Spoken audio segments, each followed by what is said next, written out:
Retrospectiva 2022. Na série sobre as principais decisões do Supremo Tribunal Federal deste ano, vamos rever o julgamento que manteve a fórmula de cálculo do fundo eleitoral. Foi no mês de março. Veja na reportagem de Marta Ferreira.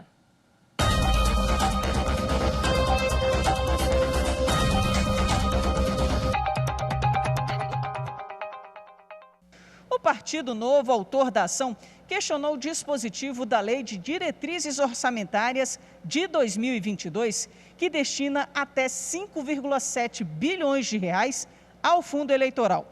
A alegação é de que o Congresso invadiu prerrogativa exclusiva do Poder Executivo para alterar os valores destinados ao fundo.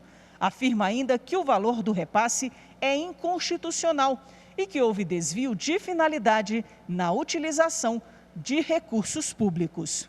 No primeiro dia de julgamento, o relator ministro André Mendonça votou pela suspensão da eficácia da norma por afronta ao princípio da proporcionalidade. Na avaliação dele, o valor destinado ao fundo em 2022 deve ser o mesmo praticado nas eleições de 2020, de aproximadamente 2,1 bilhões de reais, com correção monetária pelo Índice Nacional de Preços ao Consumidor Amplo Especial, a contar do primeiro dia útil de junho de 2020. Conheço da presente ação direta de inconstitucionalidade e defiro a presente medida cautelar para fins de suspender a eficácia do artigo 12, inciso 27, da Lei Federal nº 14.194, de 20 de agosto de 2021, que dispõe sobre as diretrizes para a elaboração e a execução da Lei Orçamentária de 2022 e da outras providências.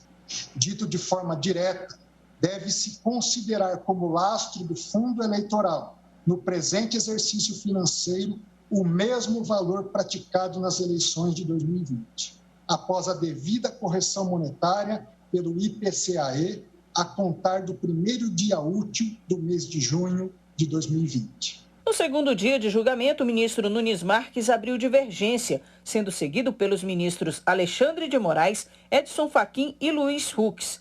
Nunes Marques ressaltou que não pode o Supremo assentar que ainda em um cenário de restrição orçamentária e mesmo de crise pandêmica, há melhor alocação para a receita pública, por ser uma tarefa eminentemente política.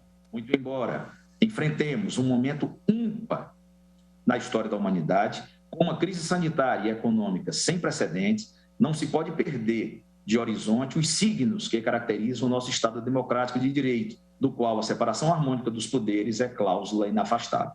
Ora, o controle da alegada má alocação dos recursos se dará nas urnas, oportunidade em que o financiamento público das campanhas, com certeza, retornará ao debate político. Até por isso, entendo ser fácil, demasiadamente largo, conferir ao Supremo a tarefa de corrigir as opções legislativas feitas pelos representantes do povo no que toca tão somente ao estabelecimento das prioridades orçamentárias para o ano de 2022. O ministro Luiz Roberto Barroso divergiu em menor extensão do relator por verificar a inconstitucionalidade no dispositivo da LDO, mas considerou constitucional a posterior Lei Orçamentária Anual, que aprovou verba de 4,9 bilhões de reais para o fundo eleitoral.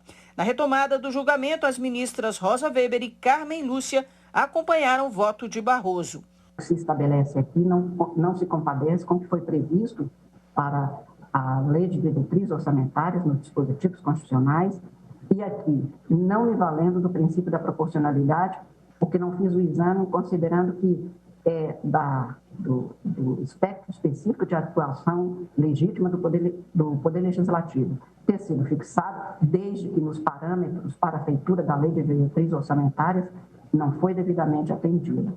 Os ministros Gilmar Mendes e Dias Toffoli acompanharam o voto do ministro Nunes Marques. Devemos ficar atentos para o risco de esvaziamento do escopo dessas emendas a partir do crescente remanejamento desses recursos para outras finalidades. Por maioria de votos, os ministros negaram liminar ao Partido Novo. Com a decisão, até que haja o julgamento definitivo, está mantido o fundo de 4,9 bilhões de reais, valor sancionado na Lei Orçamentária Anual, que não foi contestada na ação julgada.